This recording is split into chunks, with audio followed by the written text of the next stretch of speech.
People don't have but one source of income. Because a lot of people, they say, oh, I want to be rich. You don't want to be rich. You want to have that pressure of debt off of you. How's it going? Oh, everything good?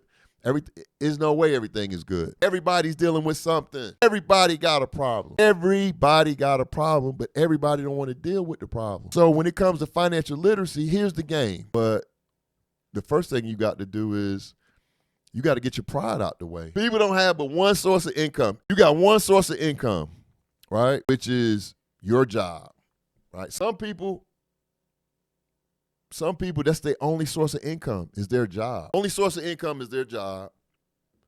And they're listening to somebody on social media that's telling them,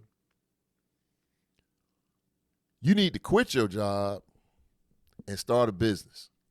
Because wealthy people become wealthy from having businesses, which is true. If you only if you only got one source of income, why would you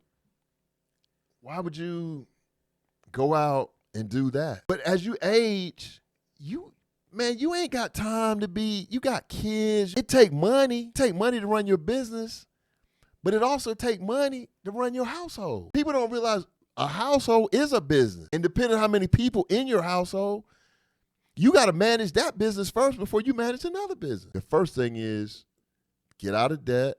And the first thing is to get some income. The first thing you got to do is come up with some income. Because if you ain't got no income or your income tight, everything else, it ain't happening. What should I do?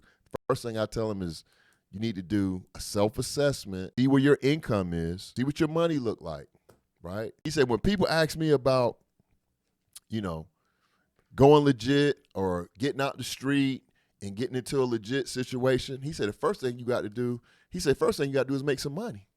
He said, because if you make some money, you're going to feel different. And anybody who ever made money, I'm talking about if you've ever made money legally, illegal, any kind of way, when you get money in your hand, you just feel different. You be thinking about them bills. You be thinking about that stuff. You be thinking about getting put out the crib. You be thinking about them coming and snatching your car. All that stuff, I know because I done lived that.